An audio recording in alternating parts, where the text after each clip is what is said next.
alina ku lwakutaano kansubire muli bulungi muli mukyeyo bitambula bitya abanafu abagenda to look for greener pastures are they becoming greener and greener oba luli mulimba lwalako eddube the grass is greener on the other side until you reach there. I know then you know that inda kunoga mengo oli wala bwoti n'omuddo guba gwa kiragala nebo malo gutuukamu n'olabamu enkulukuku n'olabamu ebinoga kyenali nnengera from the Pfizer totally difference. Oh, you need to water it for it to get green. Yep.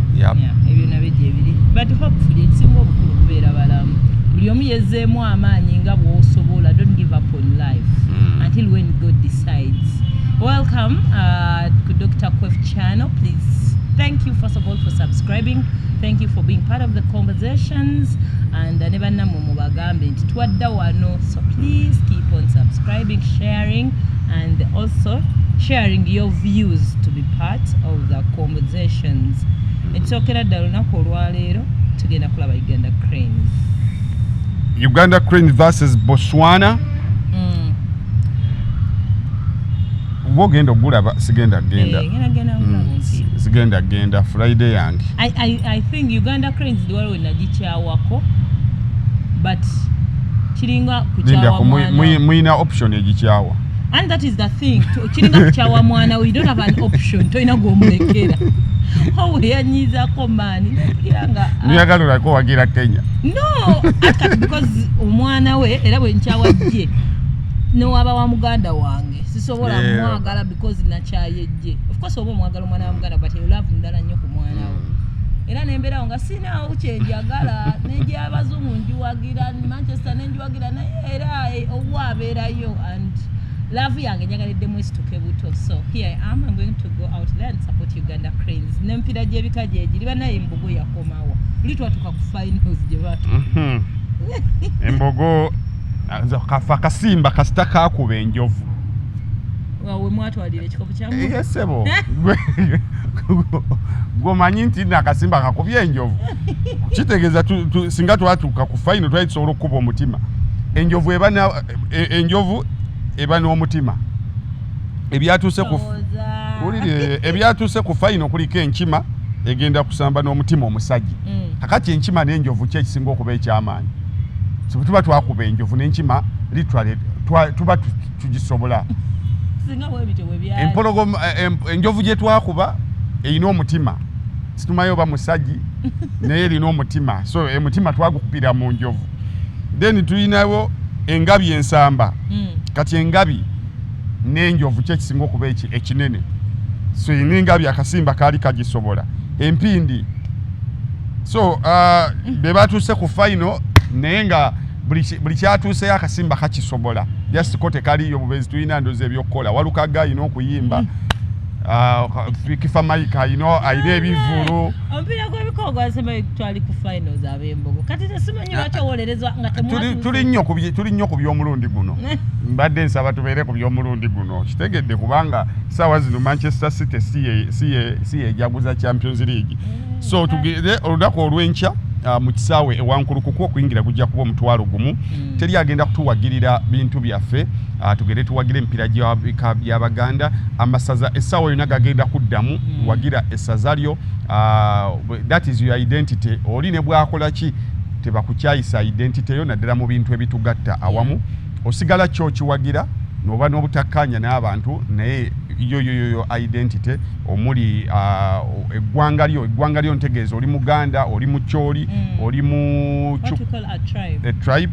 Then bw'omaliriza n'oyagala Uganda yo osigala oyogera ebigiruma naye nga ku mutima ogamba ate naakola ki kyekikyabaddenga amaka ku Uganda Cranes nga ne bwenzunga bwe tetolinayo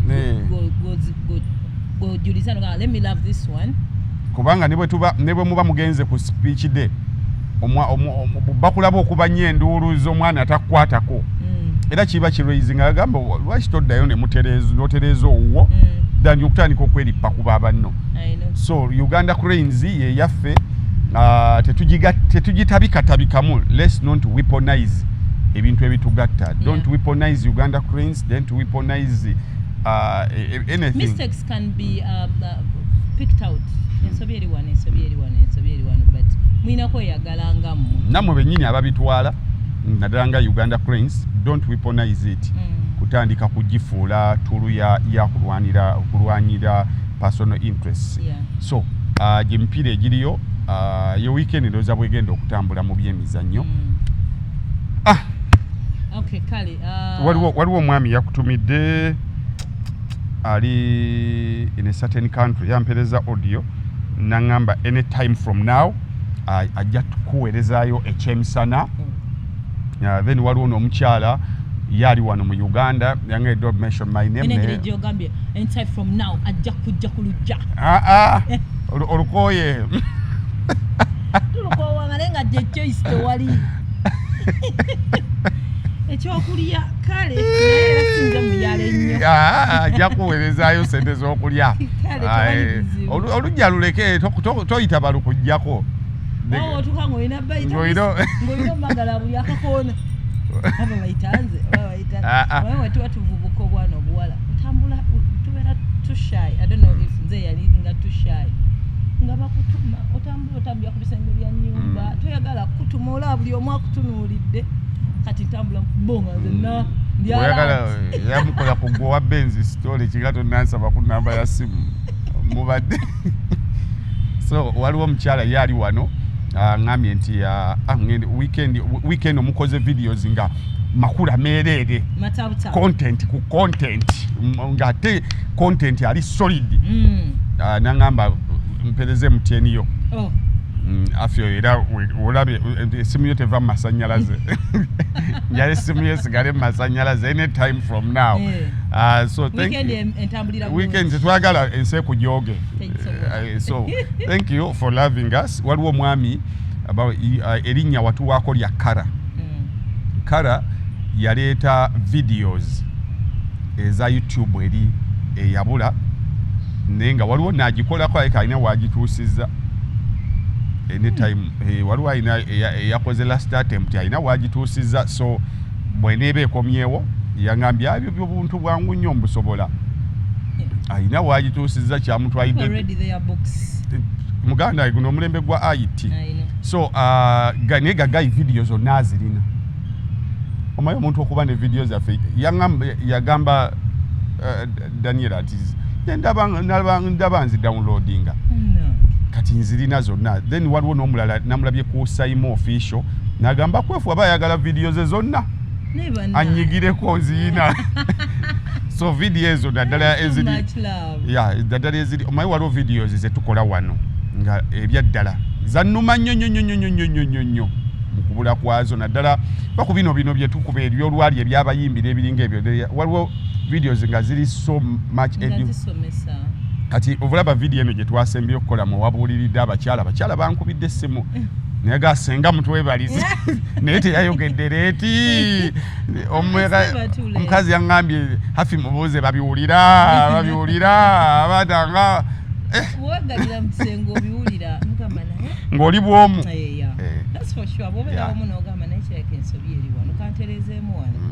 So webale nnyo abantu gyempiteeyo bagamba beauty with the brains.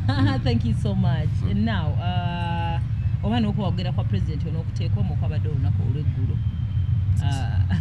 Saakuwadde nnyo birowoozo ebyaddala naye napikinzeyoko efyu obwedda nabadde mu CBS omu alina byenkola kati nga mpuliriza mu matankane naye kimu kye nasiimye ekyo kyo nakiwulidde.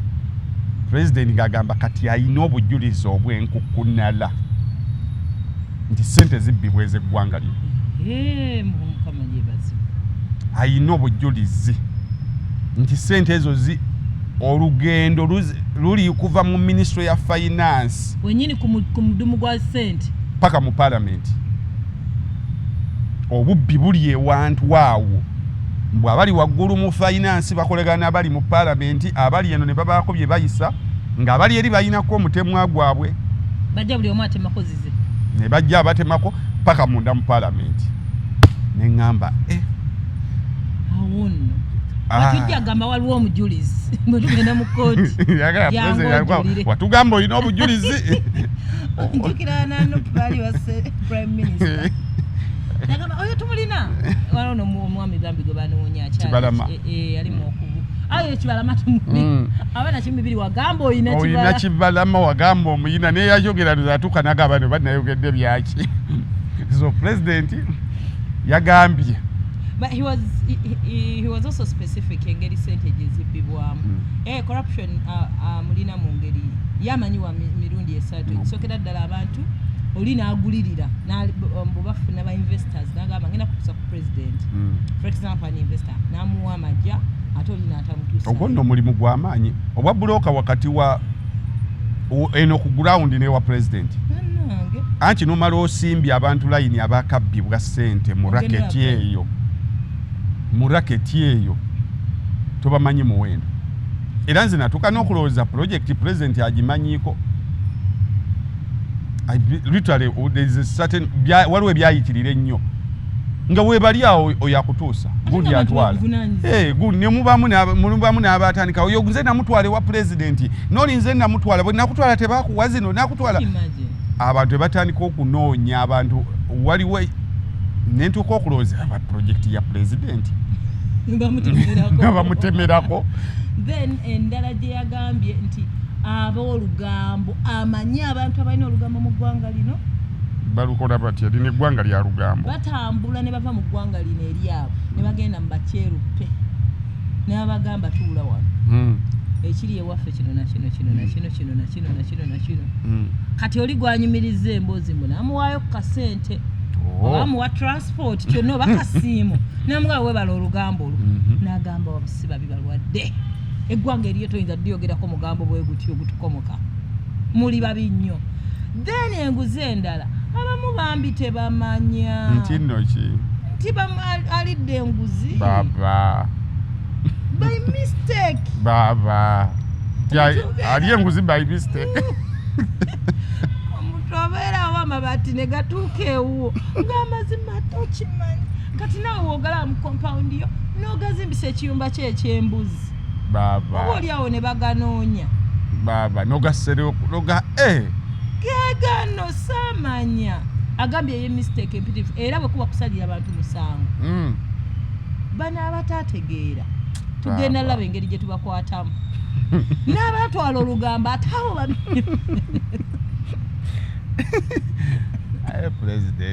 akyaza agimanyi amanyi engeri gyetambulamu so kakati president ateera ddala kitiibwa mu tteeka lya mobile money eryokuba nti bwe bakuteerako ssente nga tomanyi gye zivudde oyina kikkakatako kugambye oyinza nosayininga ku kipapula nekijja nga kigamba bakuwadde ssente kanga miliyoni 2 gwe notafa gali miliyoni 2 na lwaki bagakuwadde nosayininga ogenda nga batandika ozinoonya kipapula nga simanyi okwefu ye yazimpa naye ate walibadde ozizzaayo naye ate wasasuliddemu abaana school fees bambi ensobi ezo gyeziri ekiri president abimanyiiko ebisigadde tubadde ku programu yaffe simulantu ne tubabuuzaako nze president Museveni ne bw'oba ondaba ne bwe ndikusanga you are the best theoretical president theoretically is the best president kyongamba abakuba teacher teyalisomeseza sciences Museveni nga yagala sciences anti azagalere oba yalize nasomesa byafaayo history theoretically president Museveni ng'ayogera buli kimu akimanyi amanye eggwanga bwe lirina okukulaakulana yayogedde produce production buli individu alina okwenyigira mu production byonna enguzi ajja buli kimu theoretically ebyenjigiriza buli kimu banange to bwatandika okwogera ku health omuntu engeri gy'owangaala kyeka Museveni kuba kirasiya mu history mu byafaayo mulala nnyo bwatandika okwogera boyi wange but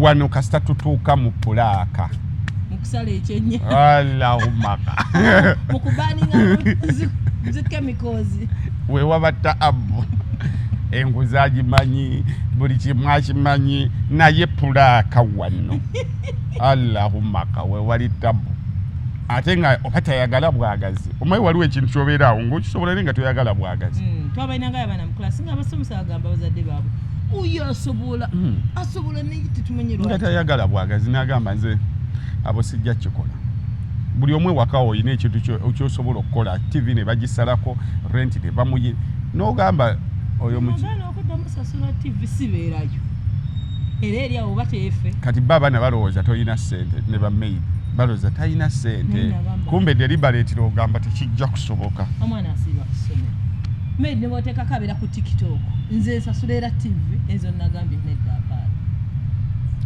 so wetuli awo lugaana lwapa those are the few things byenyinza okugamba nti president obwomuwuliriza is sweet to listen to buli kimu akimanyi era you can be convinced that the next 3-4 days Uganda egenda kubeera nga it is matabuta naye bwe tutuuka mu implementation weekend today is Friday ebaddemu akanyoola bica in the political field naddala kusaidi eri ebyemikono nawandiseeko sawandiseeko ate bino ate biri generally kyakuyiga ki nga tugimaliriza n'egyemikono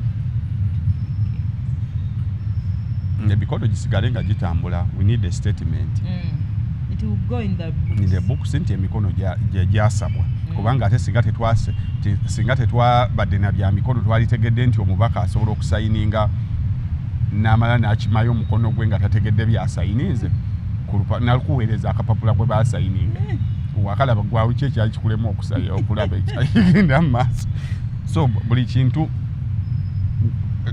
ekiweekend nze ebintu byenjize biringa bina byenjagala ffenna tuyige one nti yo nakiyise ntya your current actions should protect ekyo nga sinakituukako kyenasoose okuyiga tikyagulanyi ne bwali batafuze eggwanga lino ne bwali batatuuse ku ntebe what he has accomplished in a space of between 2017 and 2024 is enough byaziikudde mu bbanga lyamaze mu byobufuzi byaziikudde oba mmwe byemulowooza byaziikudde mu generation yammwe nga bibaddewo ne Museveni yabiziikula anti yabiziikula ne baddamu ne babiziika kakati byaziikudde mu bbanga ettono lino naddala byaziikulidde the generation of myaka 22-23 paka ku myaka 3 byabaziikulidde kati bye basobola okulaba ne bagamba kino kitambula bwe kiti kuba ebintu bingi nnyo ffe mu palamenti awo kibadde kirowoozebwa nti buli muntu abeera mu palamenti ategeera nnyo kati ffe generation yaffe ebadde kyemanyi era ng'ebaga nti oyo mbaka wa palamenti kugamba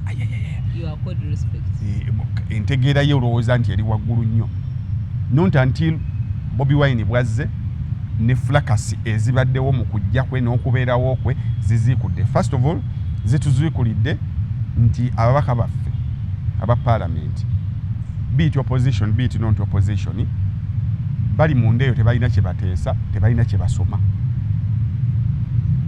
kubanga bwe lubanga olupapula nti okuva sagende ya milioni 5 lwe yatandika actually akawumbi akamu obukadde 7 byatandika tebyatandika ye byatandika mwezi ki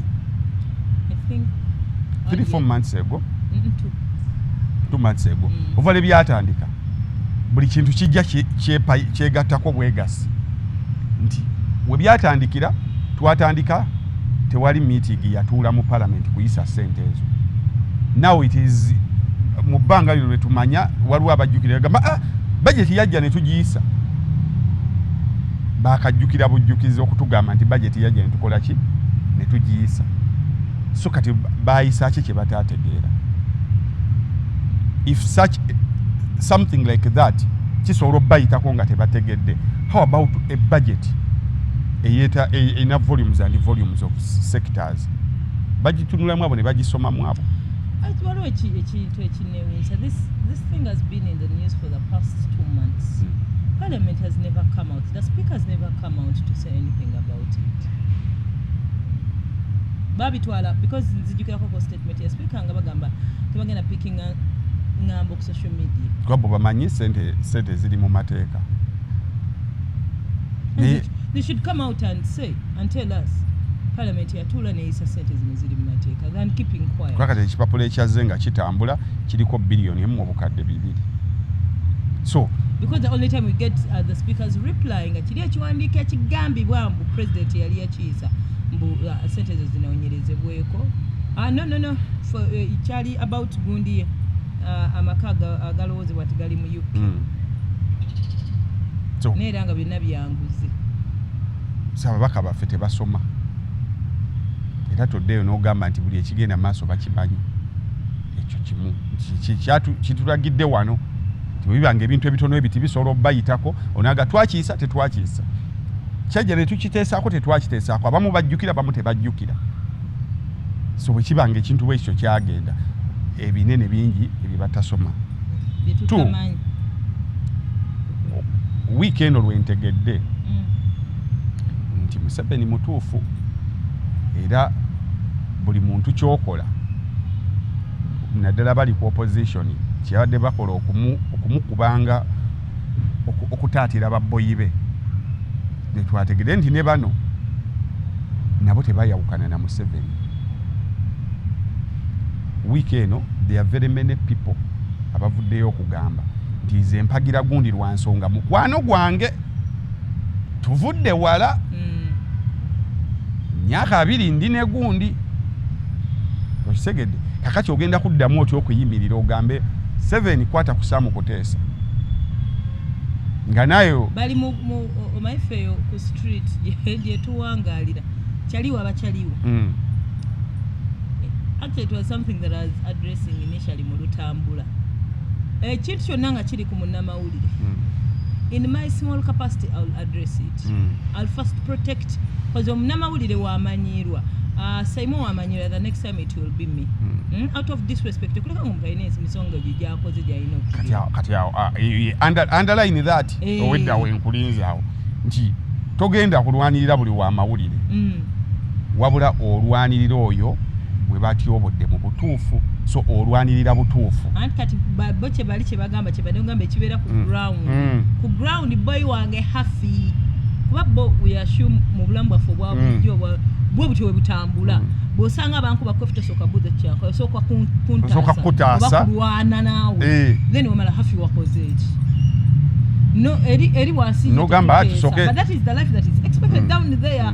Kyobulanga batugana violence eri engumi esooka taasa kyaliwo esooka vuga and then ojja nomugamba ate kyekibaddewo sinasooka akoze eki biki kati ne bana abantu betusuubira nti they went to school bategeera bye batufuga nawe kyebatambulirako nti ono boyi wange oba mugamba ki boyi wange. That's not the way the country is run.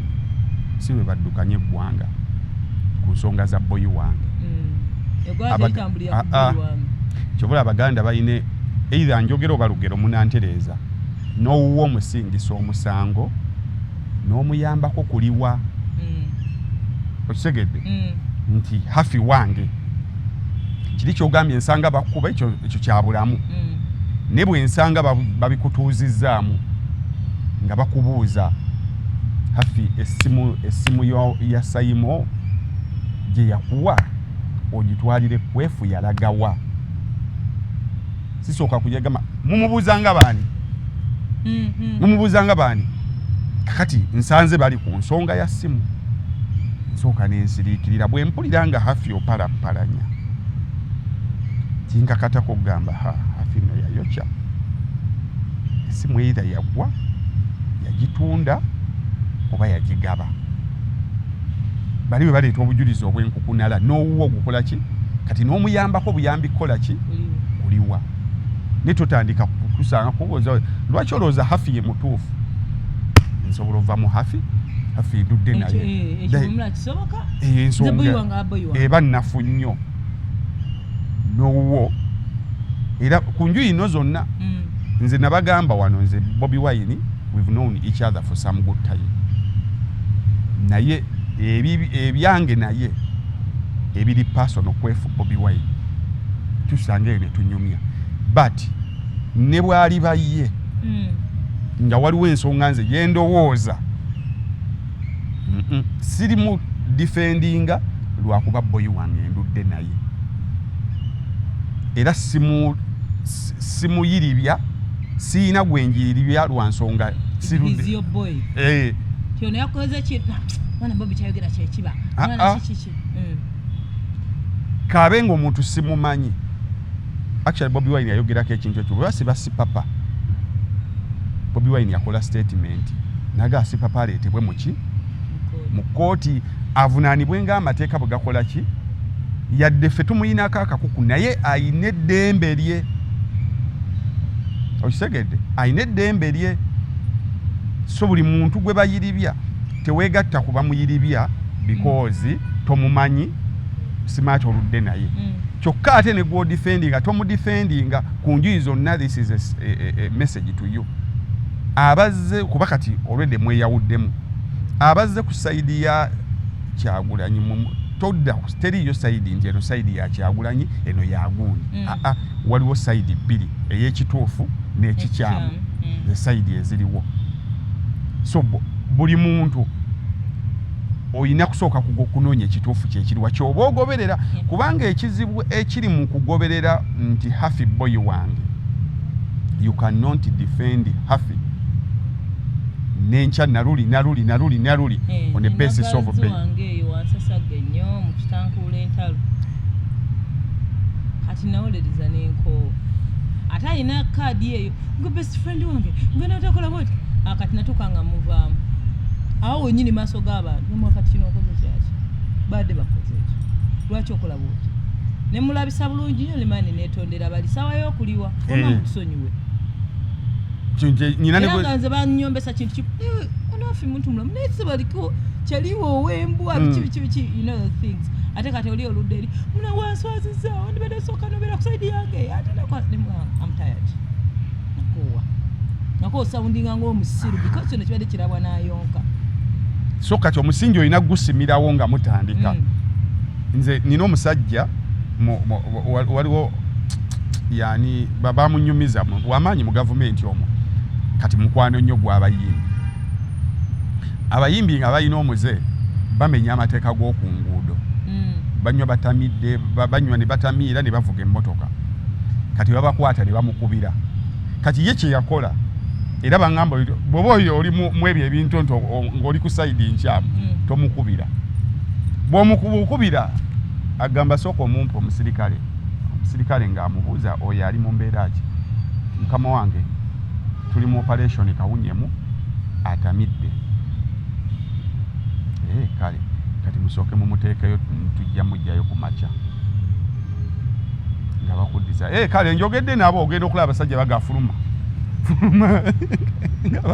nga bakutwala naga yatujjamu embeera y'okunywa omwenge agenda okuddamu okukubira nga gabakutadde nti neggwe kiki ekikuvugisa emmotoka ng'otamidde singa abasajja bo mbagamba ne bakuleka n'otomera ekisenge n'ofa will I ever forgive myself? So ye president gye yasetinga so mu bulamu buno bonna abawoza mpolereza gundi nti lwakuba ndudde naye that reasoning is nkyamu ku njuyi zonna mpolereza gundi lwa nsonga ewa Hafi si konkona ewa Hafi tokonkona ku nsonga gye tuliko ya kituufu na kiki na kikyamu so kakati ekyo kyabadde kyakuyiga nti ne Museveni gye mubadde mumuvunaana ayina naye baboyi be kale ate ye baboyi be badifendi nga va ku bantu ffe baboyi baffe betubadde nabo mu ndongo tukuba naye baana b'endongo ne tuli yaffe n'akakomando naye ye baboyi be yabatwala ne mu nsiko ne bakuba emmundu abaana baabwe ne bakyali baabwe ne bafiirayo kakati abamu n'abaleeta nga abawa ebifo nga olumu ebifo ebyo yabawa tebabisobola naye abibawalwa kuba baboyi ne tumunenya nnyo ti Museveni awa abantu ebifo abantu tebabisobola naye awa mikwano gye awa bazadde be awa basimanya baganda be awa baana be wuyo mukyala wa muwadde ministry wuyo banga lyonna that has been the song era waliwo abantu bangi nnyo ababbye essente nne nnyingi ffenna ne tukuba enduulu kakati oyo yandibadde amusiba naye olw'okuba boyiwe nga lwe luyimba lwe tutambuza now the song oluyitambi lusuuse enzingulula. Are you preaching? Are you doing what you've been preaching? Buli muntu yatunudde mu kamera n'ogamba nze bannange kati ogenda kuddamu okuyimirira otya nga Museveni agambye oyagala nkwate ku Sam Kuteesa, oyagala nkwate ku Gundi, oyagala nkwate nange baboyi bange bane buli omu protecting eboyi we kati ebituusi kati eggwanga ligenda kwalira ddawa. So enjuyi zirina kuba bbiri, kituufu na kikyamu. Tewalina kuba njuyi bbiri, tewalina kuba oluuyi lwa boyi wange n'atali boyi wange, because bw'osanga omuntu nga bamukuba singa afintuula ku sitting room nga nzize oli kyali wange, omusajja nanywa omwenge gwa 20 n'akwata 20 n'agawa weyitawo nga mulaba weyita n'awakana n'agamba tannazimpaako oba gwe kennyini nga gwe yaziwadde tannazimpaako nze tannazimpaako sinsiyale. Omusajja n'agamba bannange sente omukazi nzimuwadde 20 sente nzimuwadde mubaddewo kwefunga nsigale gaha hafi nva ntya mu hafi tannazimuwa. Omusajja asooka okutunula mu maaso n'agamba musajja sikumanyi tomanja sikubanja naye obaddewo nga mpa omukazi ono sente yogera amazima. Kakati osigala okyali ku boyiwo hafi actually na kyabuntu it is human. So ekyo nakyo kyadde kyakuyiga. Ekyokuyiga ekirala, let your current actions protect your past glory. Ebikolwa bye ebyolwaleero kuba ojja kaluubirirwa nnyo okunnyonnyola abantu who you were. Ojja kaluubirirwa olunaku olwaleero South Africa erina crisis. ANC, African National Congress, ekibiina ekyalwanira obwetwaze era baafa Mandela baamusiba, olwaleero kya strugglinze okuweza 50% mu kalulu akawedde. Lwaki ba strugglinze? Tulina generation South Africa bagiyitadde born free generation. Bo tebaalaba ku apartheid. Bo biri ebyemabega byonna ebisinga biwulire basomako bisome mu butabo. Ne babuuza bwe babanga bano be balwanira apartheid nga beeyisa bwe bati essaawa zino tetulina mirimu, waliwo ebyalo ebimaze n'ebbanga nga tebirina mazzi, Ramaphosa bamuvunaana ayina emigozo bano mingi nnyo. Zuma yava mu ANC yagenze n'atandikawo akabiina ka Umukonto weesima weesizibwe.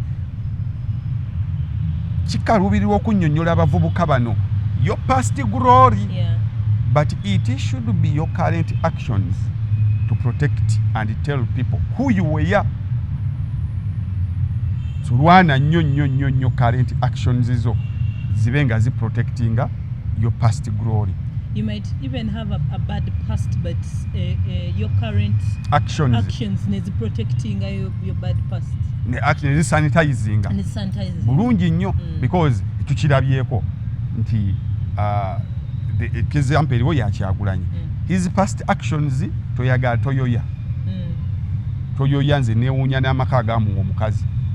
Bagumu nnyo kuba Bobi Wine w'ebiseera ebyo nga kizibu okujja mu maka ago nga gwe taata wa Babi n'omuwa muwalawo kizibu, but his actions sanitized his past actions. Nomuzadde agamba I made the right choice. I'm proud. Era badde ne bagamba naye bakwonoone kandi badde kati bali ku musango. Nammwe omusajja alina agaviiri sima bali eyo mbuno bayimba ayimba oyo muyaye walinawo omwana omwakola ensobi kuva ntandikwa nga mugiraba. So your current actions lwana nnyo, otherwise Katikkiro yalina ekintu kye yayogerako olumu abantu ne muki interpretation lweka temwagitegeera. yaliwo example n'agamba nti waliwo abaana abaazaalibwa nga Mandela avudde mu kkomera nga bo biri ebikadde tebabimanya era nga beewuunya n'okwewuunya omuntu bakusiba batya emyaka 27 kyolwanirira ddembe ne bakusiba n'olekawo famire n'ogenda emyaka 27 otya kati bo nga tebabimanya naye ekigenda obbakakasa nti walina okugenda emyaka 27 byebikolwa bye ebyaki ebyolwaleero okitegedde ti abaana bo hafi bajja kwewuunya nnyo kati n'okeeranga n'ogenda okola buli omukola somulula kati ne mufunamu ki nga bagamba munnaye bwe yabeeranga kusumula ng'ayogera ebintu eby'amagezi ng'abuulirira naye ng'essaawa zino yali abuulirira gwe mutamiivu waddanga gwe wemula ku kyalo alaga kati yakeereranga ki era ye kenyine wagambira nze sisobola bwe yabikeera ate yamala n'afuuka kino nze sijja bikeerayo so lwana nnyo ekyo nakiyize eva ekyasembyeyo kye nayize our people are there in politics in comfort zones bali mu kweyagala boy betuulidde bali mu kweyagala so hopes zo zikubeere muggwe tezikubeera mu muntu yenna hopes zo zikubeere muggwe ng'omuntu si mu muntu yenna kubanga ak'omuntu si kantente we yakaabidde jjo ne leero bwejjo kaaba nti tesobola kyusa ttoni mo ebeera mo so birinayize mu weekend yona nti bwe tuba nti omuntu tasobola kusoma lupapula kumanya nti ena attendance kujawula ku censorship paper ng'abantu basobola okuyisa ne bagamba twayisizza kino ate twakiyisa tetwakiyisa then bintu bingi bye batasoma bingi nnyo bye bagamba bugambi ayi ne bagadde eyes have it naye nga bw'omuzza ebbali n'omugadde eyes had it what did you have ngene nendabanga bannamateeka bazinga luuma ebyeteeka eryayise ne bajja n'empapula nnyingi nnyo kati omuntu atasobola kusoma ku kagundi do they take time okuba okusoma mwezi empapula z'abadde bayiseemu amaaso kuba budget kati budget process gwomanyi budget eyo yonna ebintu byonna ebigirimu olaba ffe tugenda ogifuna eno mu media houses era ng'eri broken down naye naffe ogibreakinga down omunauganda tugimutegeeze it is also a long process. How about bo bali babyogerera na muki because parliament has its own language just like the doctors, just like the law, the court and all that babi basomesa naye babikwata babe na orientation week nga bakagendayo baga secretary nekoze bweti ne bweti babi balira na mu percentage. Do they even understand those things? So kakati buli muntu boba oyina ekikunyiga lwana nnyo okyerwanirire buli muntu akola bibye ng'omuntu kyokanze mbeera we I assume like everyone that is ahead me mbeera ndowooza ategeera because me my biggest turn on is omuntu ategeera kyokanze omunanga omuntu wajja nateeka mu situation ng'obwongo bwange bino okonkana n'obwate nga I believe musinga otegeera kinnuma nnyo nga kale lwaki eyo line nagicrossinze nengamba nange no simayifunga busungu because nze omuntu ategeera ng'osobola okuddawo no reasoninga oba ompisa bulungi maapuli yankwegomba obulamu bwange bwonna obwokunsi.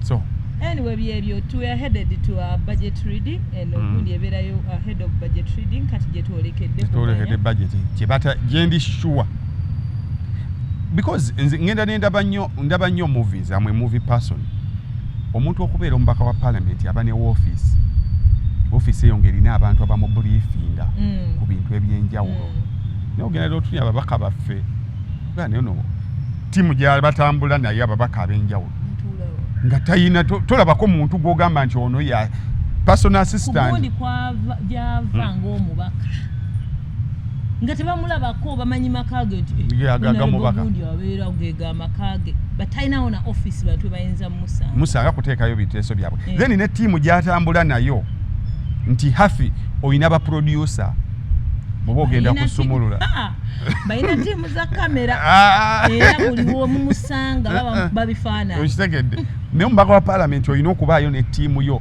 y'abantu nga 5 abantu abo 5 nga balina ku musaala nga si bapikkererebo osimanya kulina okubaako omuntu amanya kisi ku by'amateeka ng'asobola bw'oba ogenda mu paalamenti muba ne mu mmotoka akuyisizaamu n'agamba nno kakati ku bimugenda okwogerako biri ABCDA naye ffe tulowooza mu mateeka ojja kwogera kino oyogere kino ozzeeko kino awo ojja kuyitawo tugenda kuteesa ku bintu bya medical nga olinayo omuntu ategeera ebya medical akuyisaamu tugenda ku bintu bya construction oyinza n'obutahavinga everyone but beerayo n'oyo omuntu nga bwe kiba nga kyakuteesako in that particular thing because you can't have everyone on board mpozi munnamateeka yayagree naye kaba musawo olaba naffe abantu babulijjo obeerayo de musawo n'omugamba kakati ekiriyo kiriwo ekiti bino mbyogeddeko kiri obeera knowledgeable naye balina baboyi baabwe ibe kasita bafuna dereva ne babeerawo ne kama era kunnyonnyola bwe baba bagenda mu conferences ebweru ogenda okulaba lisiti ey'abayambi abagendeddeko alla ng'akayambi okalaba nako keetaaga buyambi kagenze kuyambibwa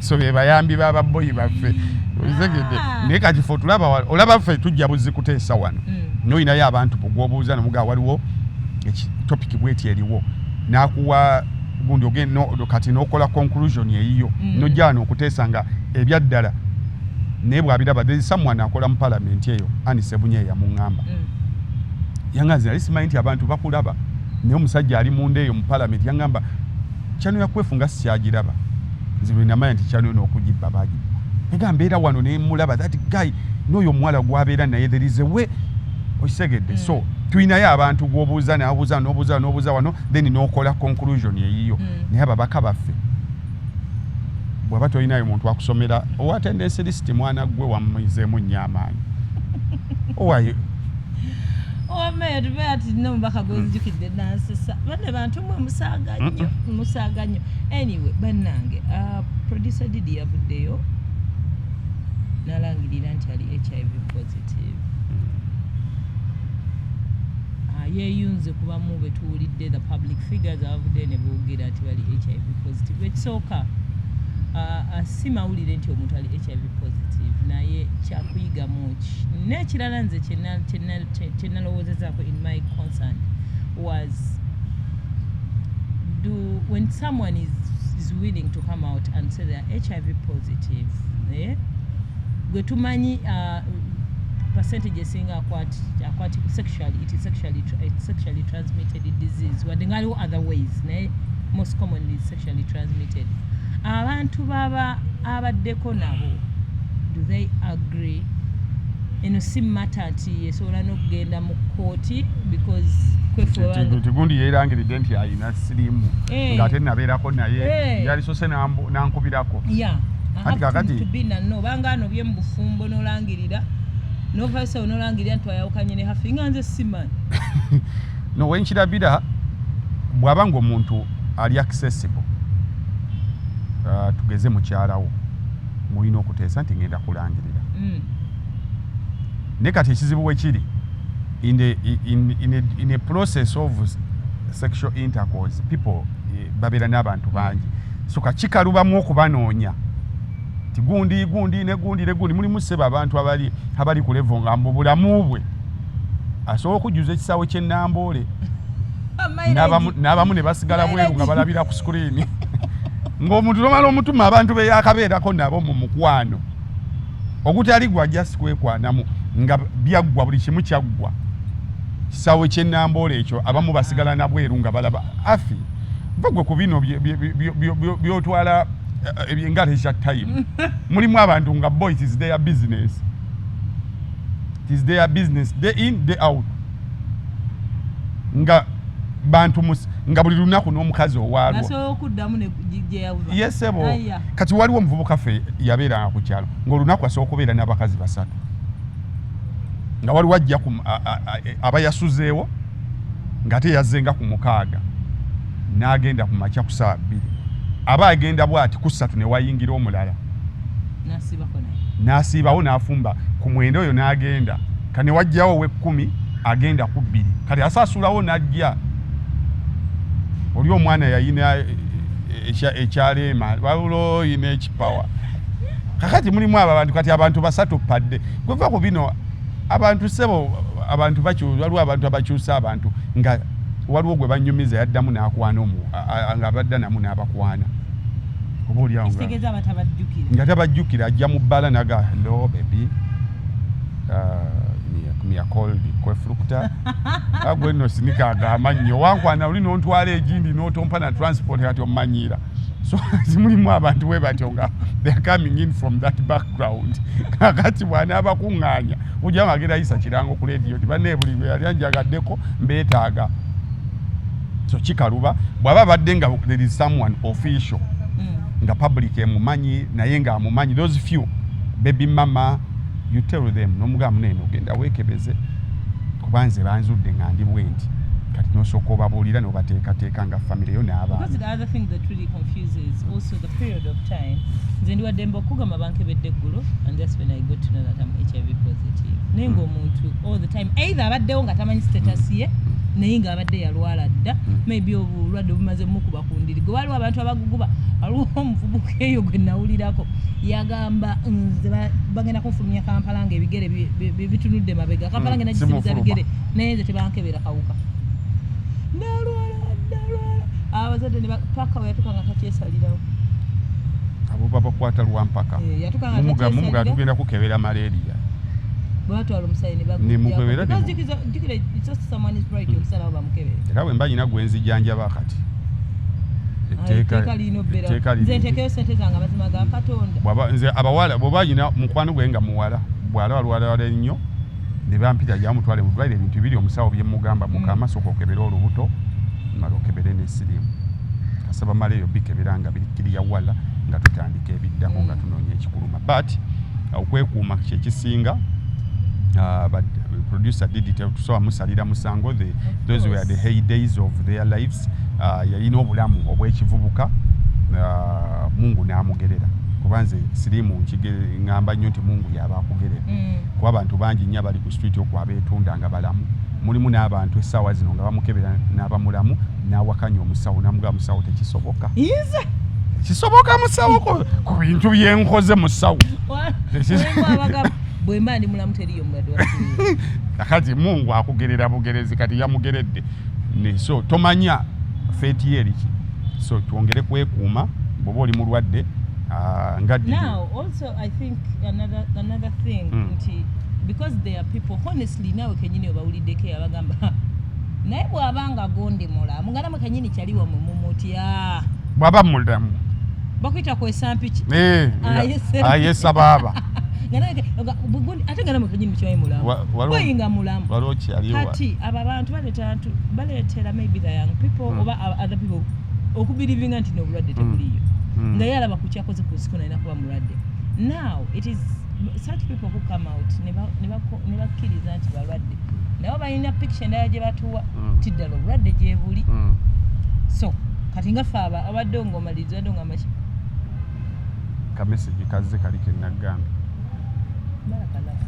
so weekend tegenda kujoga nze agenda ogijoga nina kyali wange nga tusembayo twali tulina gye tuva nga kibwe mubeera kigurupu tuli mu mmotoka kati waliwo petrol station we twayimirira nga omupiira gukyankalanyemu kati ze boy ne yeetooloolamu bamala okaliko omupiira tumulinda kwaita eddakiika nga 4 ku ssaawa ng'akomawo tumubuuza ovaawa n'agamba nti bwe tupaakins mulabye omuwala abadde akkirira awo nga wagambye ogenze ku shoti konti ne bwe musanze wali ne munnyonnyolamu olumunyonnyodde bodaboda nti netutwala balina bulumu bwabwe bulumu ne guggwa kibadde kinyirira ne mugamba nga tuli wano ine transit ofunye omuwala wano n'omunnyonnyola ne mukkirizigana ne mugenda ne guggwa ffe nga yesewo kati obulamu obwange neŋŋamba bassebo ne banyabo ayinza ebintu ebimu they've been lessons nti nze nkulidde mu bulamu bwa bukyakaze bwa bbaala mubeeraawo nga mwazze byammwe oba abantu nobalanga bazze byabwe gayi yennyini naayitamu gwe naga hafi bali storage kajjukiranga ffe tuba tulina okukola n'omugaa abanywa kino nakino nakino nga abawuli nakikabiri naye naasituka najja n'abaako gwafunyeewo yenna ne boogeramu oba okyatambuza bwoti amaaso nga ye taliiwo n'omuwala omutaliiwo omulala asigaddewo yekka naye gwe nga babalaba oti obamanyi bumanya oba tolina nnyo kimboozi nabo naye nga batera oba oli eddakiika ziseewo nga bakomyewo oba kiki nga akomyewo yekka kalina ojja because byanneewuunyisa kanomuga waayo vaawo nva mujjamu afindeka nve wano naye munnanga the end of bino tubyogera olumu bisesa not because biri funny bisesa kuba byewuunyisa let us keep safe until when gena practicing obusawo eyejinyanga omwana ajjanga wa myaka gyange nga muli 19-20 ng'omwana mulwadde nomanya kala ayinza okuba bijja ku bazadde but the data will tell you that you're sick lwojjo kitegeera so keep safe life is precious now awangali maaso moji